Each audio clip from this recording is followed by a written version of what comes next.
അസ്സലാമു അലൈക്കും വറഹ്മത്തുള്ളാഹി വബറകാതുഹു. ബിസ്മില്ലാഹിർ റഹ്മാനിർ റഹീം. ഖുർആൻ്റെ ആ മഹത്വത്തെ സംബന്ധിച്ചായിരുന്നു നമ്മൾ സംസാരിച്ചു കൊണ്ടിരുന്നത്. അപ്പോൾ ഇത്രയേറെ വൈവിധ്യമാർന്ന വിശേഷണങ്ങൾ നമ്മൾ കണ്ടു. അത്രയും ഹൃദയത്തെ സ്വാധീനിക്കാൻ മാത്രം ശക്തമാണ് ആ ഖുർആൻ്റെ സന്ദേശം എന്നുള്ളതാണ്. ഭൗതികമായിട്ടുള്ള അത്ഭുതങ്ങൾ കാണിക്കുന്നതല്ല, മറിച്ച് ആളുകളുടെ ഹൃദയങ്ങൾ മാറ്റിമറിക്കുന്നതിൽ അല്ലെങ്കിൽ അതിൽ പരിവർത്തനം സൃഷ്ടിക്കുന്നതാണ് ആ ഗ്രന്ഥത്തിൻ്റെ ശക്തി എന്നുള്ളതാണ്. അപ്പോൾ അവിടെ ചേർത്ത് വായിക്കേണ്ട ഒരു ആയത്ത് സൂറത്തു റഅദിൻ്റെ 31-ാമത്തെ വചനത്തിൽ അള്ളാഹു പറയുന്നുണ്ട്, വലൗ അന്ന ഖുർആനൻ സുയ്യിറത് ബിഹിൽ ജിബാൽ ഔ ഖുത്തിഅത് ബിഹിൽ അർള് ഔ കുല്ലിമ ബിഹിൽ മൗത. അതായത് ഏതെങ്കിലും ഒരാൾ ആ ഖുർആൻ പാരായണം ചെയ്യപ്പെടുന്നത് നിമിത്തം അതിൻ്റെ ആ ഒരു ഗാംഭീര്യം കാരണം, അതിൻ്റെ ആ ഒരു ഗൗരവത്താൽ ഭൂമിയിലുള്ള പർവ്വതങ്ങൾ നീങ്ങിപ്പോകുന്നില്ല, അതല്ലെങ്കിൽ ഭൂമി പൊട്ടിപ്പിളരുന്നില്ല, അതേപോലെ തന്നെ മരണപ്പെട്ട ആളുകൾ സംസാരിക്കുന്നില്ല. അപ്പോൾ ഇത്തരത്തിൽ നമ്മൾ അതിശക്തം അത്ഭുതമെന്നെല്ലാം വിലയിരുത്തുന്ന രൂപത്തിലുള്ള കാര്യങ്ങൾ ആ ഖുർആൻ നിമിത്തം സംഭവിക്കലല്ല യഥാർത്ഥത്തിലുള്ള അത്ഭുതം, മറിച്ച് ഖുർആൻ്റെ പവർ അതിനേക്കാളെന്നാണ് അള്ളാഹു പറഞ്ഞു വെക്കുന്നത്. ഏത് രൂപത്തിലെന്ന് വെച്ചാൽ ഇപ്പോൾ 3 കാര്യങ്ങളാണ് ആയത്തിൽ പറയുന്നത്. ഒന്നാമതായിട്ട് ഈ ആയത്തിൽ അള്ളാഹു പറയുന്നത് സുയ്യിറത് ബിഹിൽ ജിബാൽ, ആ ഖുർആൻ നിങ്ങൾ പാരായണം ചെയ്യപ്പെടുന്ന സമയത്ത് പർവ്വതങ്ങൾ അതിൻ്റെ സ്ഥാനത്ത് നിന്നും നീങ്ങുന്നില്ല എന്നുള്ളതാണ്. ഇപ്പോൾ പരിശുദ്ധ ഖുർആൻ്റെ പല ഭാഗത്തും ആ പർവ്വതങ്ങൾ ഭൂമിയിൽ സ്ഥിരതയുടെ പ്രതീകങ്ങളായിട്ട് അള്ളാഹു പറയുന്നുണ്ട്. അൽഖാഫിൽ അർളി റവാസിയ അൻ തമീദ ബിക്കും, ഭൂമി നിങ്ങളെയും കൊണ്ട് ഇളകാതിരിക്കാൻ വേണ്ടി പർവ്വതങ്ങളെ അള്ളാഹു സംവിധാനിച്ചു എന്ന് പറയുന്നുണ്ട്.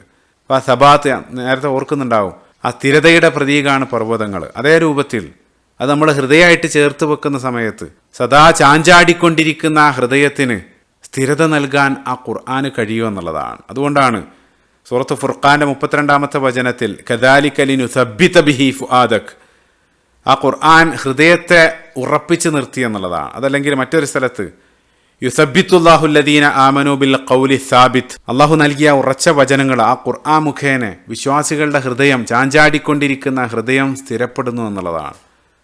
അപ്പോൾ പർവ്വതങ്ങളെ നീക്കാൻ കഴിയില്ല, പക്ഷേ ചാഞ്ചാടിക്കൊണ്ടിരിക്കുന്ന ഹൃദയത്തെ സ്ഥിരപ്പെടുത്താൻ ആ ഖുർആൻ്റെ സന്ദേശത്തിന് സാധിക്കും എന്നുള്ളതാണ്. അത് മാത്രമല്ല, അപ്പോൾ മറ്റൊരു സ്ഥലത്ത് ആ ഖുർആൻ പർവ്വതത്തിന് മീതെ തന്നെ അവതരിച്ചിരുന്നെങ്കിൽ സൂറത്തുൽ ഹശ്റിൻ്റെ അവസാന ഭാഗത്ത് ലൗ അൻസൽന ഹാദൽ ഖുർആന അലാ ജബലിൻ ലറഅയ്തഹു ഖാശിഅൻ മുതസദ്ദിഅൻ മിൻ ഖശിയത്തില്ലാ, ആ പർവ്വതത്തിന് മീതെ എങ്ങാനും ഈ ഖുർആൻ അവതരിച്ചിരുന്നെങ്കിൽ ആ പർവ്വതം അള്ളാഹിനെ സംബന്ധിച്ചുള്ള ഭയത്താൽ പൊട്ടിപ്പിളരുമായിരുന്നു എന്ന് അള്ളാഹു പറയുന്നുണ്ട്.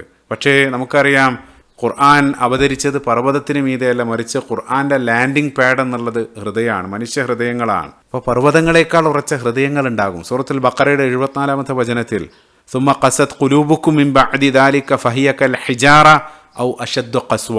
അപ്പോൾ അത്തരത്തിൽ ദൃഢമായിട്ടുള്ള ഉറച്ച ഹൃദയങ്ങളെ മൃദുവാക്കാൻ, അതിനെ ഇളക്കി മറിക്കാൻ ഖുർആന് സാധിക്കും എന്നുള്ളതാണ്. അപ്പോൾ ചുരുക്കത്തിൽ ആ പർവ്വതങ്ങൾ ഇളകുന്നതിനേക്കാൾ ശക്തമാണ് മനുഷ്യ ഹൃദയങ്ങളെ ഇളക്കുന്നത് എന്നുള്ളതാണ്. അതാണ് ഖുർആൻ്റെ പവർ എന്നുള്ളതാണ്. അപ്പോൾ സാന്ദർഭികമായിട്ട് ഓർക്കുന്നൊരു കാര്യം, ഇപ്പോൾ പർവ്വതവും വിശ്വാസികളുടെ ഹൃദയത്തെ സംബന്ധിച്ച് നമ്മൾ പറഞ്ഞു.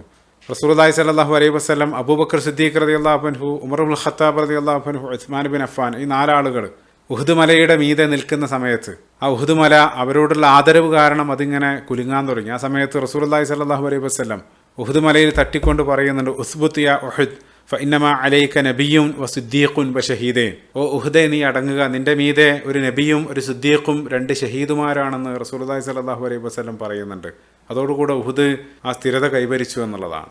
പിന്നീട് രണ്ടാമതായിട്ട് അള്ളാഹു ആയത്തിൽ പറയുന്നത് ഔ ഖുത്തിഅത് ബിഹിൽ അർള്, ഈ ഗ്രന്ഥം മുഖേന ഭൂമി വിണ്ടുകീറുന്നില്ല, ഭൂമി പിളരുന്നില്ല എന്നുള്ളതാണ്. ഭൂമി അത് പിളർക്കുന്നില്ല, പക്ഷേ ഭൂമിയേക്കാൾ വറ്റി വരേണ്ട ഹൃദയത്തെ പിളർത്തി അതിൽ നിന്നും ഈമാൻ്റെ പുതുജീവൻ കൊണ്ടുവരാൻ ആ ഗ്രന്ഥത്തിന് സാധിക്കും. അതാണ് ആ ഗ്രന്ഥത്തിൻ്റെ പവർ എന്നുള്ളതാണ്. പരിശുദ്ധ ഖുർആൻ്റെ പല ഭാഗത്തും ആ ഖുർആനിനെ ജലത്തോട് വെള്ളത്തോട് ഉപമിക്കുന്നുണ്ട്. രണ്ടിനെക്കുറിച്ച് മൻസൽന, വാനലോകത്തുനിന്ന് ഇറക്കിയെന്ന് പറയുന്നുണ്ട്. അതേപോലെ തന്നെ ഇപ്പോൾ ജലം ഭൂമിയിൽ ജീവൻ്റെ ആധാരമാണെങ്കിൽ, അതായത് ജലമില്ലെങ്കിൽ ജീവനില്ല എന്നുള്ള ഖുർആനിൽ തന്നെ മറ്റൊരു ഭാഗത്ത് എല്ലാത്തിനെയും ആ ജലത്തിൽ നിന്നും സൃഷ്ടിച്ചു എന്ന് അള്ളാഹു പറയുന്നുണ്ട്. സമാനമായിട്ട് നമ്മുടെ ഹൃദയത്തിൻ്റെ അല്ലെങ്കിൽ ആത്മീയ ജീവൻ്റെ ജലമെന്നുള്ളത് ആ വഹയാകുന്ന ഖുർആനാണ്. അതുകൊണ്ടാണ് ഇപ്പോൾ റസൂലുള്ളാഹ് ബുഖാരി തന്നെ ഉദ്ധരിക്കുന്ന മറ്റൊരു ഹദീസിലും റസൂലുള്ളാഹിക്ക് ലഭിക്കുന്ന വഹീനെ വാനലോകത്തു നിന്നും പെയ്യുന്ന മഴയോടെല്ലാം ഉപമിക്കുന്നതായിട്ട് കാണാൻ സാധിക്കും. അതായത് എത്ര വറ്റി വരേണ്ട ഭൂമിയിലും ആ മഴ വർഷിക്കുന്നതോടുകൂടെ ആ ഭൂമിക്ക് പുതുജീവൻ ലഭിച്ച് അവിടെ സസ്യങ്ങൾ മുളച്ചു വരുന്നത് പോലെ സൂറത്തുൽ ഹജ്ജിൻ്റെ 5-ാമത്തെ വചനത്തിൽ ഇഹ്തസ്സത് വറബത് വ അംബതത്, ആ ഭൂമി അത് ഇളകി ചീർത്ത് അതിൽ നിന്നും അതിനെ പിളർത്തി അതിൽ നിന്നും ജീവൻ അള്ളാഹു കൊണ്ടുവരുന്നത് പോലെ സമാനമായിട്ട് വറ്റിവരണ്ട അള്ളാഹുവിൽ നിന്ന് അകന്ന് പാപങ്ങളിൽ മുഴുകി വറ്റിവരണ്ട ഹൃദയത്തിൽ ആ വഹ്യാകുന്ന ഖുർആനിക മഴ പെയ്യുന്നതോടുകൂടെ അവിടെ ഈമാൻ്റെ പുതുജീവൻ വളർന്നു വരികയാണ്. ഇതേ കാര്യം പരിശുദ്ധ ഖുർആൻ തന്നെ പറയുന്നുണ്ട്. ആദ്യം അള്ളാഹു ആ വരണ്ടുപോയ അല്ലെങ്കിൽ കടുത്ത ഹൃദയങ്ങളെ സംബന്ധിച്ച് പറയുന്നുണ്ട്. സൂറത്തുൽ ഹദീദിന്റെ 16-ാമത്തെ വചനത്തിൽ അലം യഅ്നിനില്ലദീന ആമനു അൻ തഖ്ശഅ ഖുലൂബുഹും ലിദിക്രില്ലാ, വിശ്വസിച്ച ആളുകൾക്ക് അള്ളാഹിൻ്റെ ആ സ്മരണയിലേക്ക് അല്ലെങ്കിൽ അള്ളാഹു നൽകിയിട്ടുള്ളതിലേക്ക് മടങ്ങാൻ, ഹൃദയങ്ങളെ മടക്കാൻ ഇനിയും സമയമായിട്ടില്ലേ? വല്ലാത്തൊരു ചോദ്യമാണ്. നിരവധി ആളുകളുടെ പരിവർത്തനത്തിനെല്ലാം ഈ ആയത്ത് കാരണമായിട്ടുള്ളതെല്ലാം തഫ്സീറുകളിൽ കാണാൻ സാധിക്കും. അതിൽ നിന്നും ആ വിളിക്ക് ഉത്തരം നൽകാതെ നടക്കുന്ന ആളുകൾ, അവരുടെ പര്യവസാനം ഫഖസത് ഖുലൂബുഹും വകസീറും മിൻഹും ഫാസിഖൂൻ, അത് പറഞ്ഞുകൊണ്ടാണ് അള്ളാഹു ആയത്ത് അവസാനിപ്പിക്കുന്നത്. അതിൽ നിന്ന് അകന്ന് അവർ ദീർഘകാലം ആ രൂപത്തിൽ ജീവിച്ചത് കാരണം അവരുടെ ഹൃദയങ്ങൾ അത് അങ്ങേയറ്റം കടുത്തുപോയി എന്ന് അള്ളാഹു പറയുകയാണ്. അത്ഭുതം എന്താണെന്ന് വെച്ചാൽ അടുത്ത ആയത്തിൽ 17-ാമത്തെ ആയത്തിൽ നമുക്കൊരു ബന്ധവുമില്ല, പ്രത്യക്ഷത്തിലൊരു ബന്ധമില്ല എന്ന് തോന്നും. പക്ഷേ പിന്നീട് അള്ളാഹു പറയുന്നത് യഅലമു അന്നല്ലാഹ യുഹ്യിൽ അർള ബഅദ മൗതിഹ, നിങ്ങൾ അറിയുക ഭൂമി നിർജ്ജീവമായതിനു ശേഷം അള്ളാഹു അതിനെ ജീവിപ്പിക്കുന്നു എന്നുള്ളതാണ്. അതപ്പോൾ ഇവിടെ തമ്മിലുള്ള ബന്ധം എന്താണെന്ന് വെച്ചാൽ ആ ഭൂമിയേക്കാൾ നിർജ്ജീവമായിട്ടുള്ള ഹൃദയങ്ങളെ ആ ഖുർആനാകുന്ന വഹീന് അതിൽ പുതുജീവൻ കൊണ്ടുവരാൻ അല്ലെങ്കിൽ അതിനെ ജീവിപ്പിക്കാൻ ആ വഹീന് സാധിക്കും എന്നുള്ളതാണ്. അപ്പോൾ ഭൂമിയെ പിളർത്തുന്നതിനേക്കാൾ ശക്തമാണ് വറ്റിവരേണ്ട ഹൃദയത്തെ പിളർത്തി അതിൽ നിന്നും ഈമാൻ്റെ പുതുജീവൻ കൊണ്ടുവരുന്നത്. അതാണ് ഖുർആൻ്റെ പവർ എന്നുള്ളതാണ്. പിന്നീട് 3-ാമതായിട്ട് ആയത്തിൽ പറയുന്നത് ഔ കുല്ലിമ ബിഹിൽ മൗത്ത, ആ ഗ്രന്ഥം കാരണം മരണപ്പെട്ട ആളുകൾ സംസാരിക്കുന്നില്ല, അല്ലെങ്കിൽ ഖുർആൻ കേൾക്കുന്ന സമയത്ത് മരണപ്പെട്ട ആളുകൾ സംസാരിക്കുന്നില്ല. യഥാർത്ഥത്തിൽ ഈ ആയത്തിൻ്റെ കോണ്ടെക്സ്റ്റ് മക്കയിലുള്ള അവിശ്വാസികളായിട്ടുള്ള ആളുകൾ റസൂലുള്ളാഹി സ്വല്ലല്ലാഹു അലൈഹി വസല്ലമയോട് ഇത്തരത്തിലുള്ള അത്ഭുതങ്ങൾ ആവശ്യപ്പെട്ട സമയത്താണ് അള്ളാഹു ഈ ഒരു വചനം മറുപടിയായിട്ട് നൽകുന്നത്. അപ്പോൾ ഈ ഒരു ഗ്രന്ഥം പാരായണം ചെയ്ത് കേൾക്കുന്ന സമയത്ത് മരണപ്പെട്ട ആളുകൾ സംസാരിക്കുന്നില്ല, പക്ഷേ ആ ഖുർആൻ്റെ പവർ എന്നുള്ളത് ആത്മീയ മരണം സംഭവിച്ച ആളുകളെ അത് തട്ടി ഉണർത്തുന്നുണ്ട് എന്നുള്ളതാണ്. അതായത് അവർ ശാരീരികമായിട്ട് ജീവിച്ചിരിക്കുന്നുണ്ടാകും, എന്നോ ആത്മീയ മരണം അവർക്ക് സംഭവിച്ചിട്ടുണ്ടാകും. ഖുർആൻ്റെ ഭാഷയിൽ ഏറ്റവും വലിയ ട്രാജഡി എന്നുള്ളത് ആത്മീയ മരണമാണ്. ശാരീരികമായിട്ട് ജീവിച്ചിരിക്കെ ഒരാളുടെ ഹൃദയം മരിച്ചാൽ അത് പരിശുദ്ധ ഖുർആൻ്റെ ഭാഷയിൽ അതും മരണമാണ്.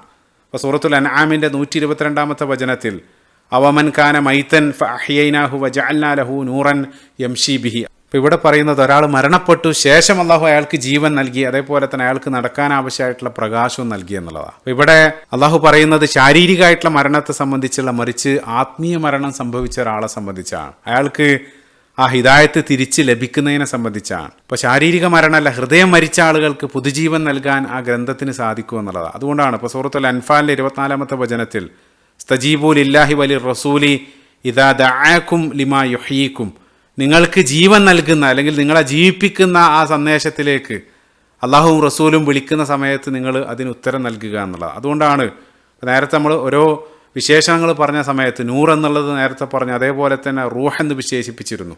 വകദാലിക ഔഹൈന ഇലൈക റൂഹൻ മിൻ അംരിന, ആ ഖുർആനെ വഹീനെ റൂഹ് എന്ന് അള്ളാഹു വിശേഷിപ്പിക്കുന്നുണ്ട്, ജീവൻ നൽകുന്ന ആ സന്ദേശം. അപ്പോൾ നമ്മുടെ ഭൗതിക ശരീരത്തിന് ആ റൂഹ് ജീവൻ നൽകുന്നത് പോലെ നമ്മുടെ മരണപ്പെട്ട ഹൃദയങ്ങൾക്ക് ഖുർആനാകുന്ന ആ റൂഹ് ജീവൻ നൽകുന്നു എന്നുള്ളതാണ്.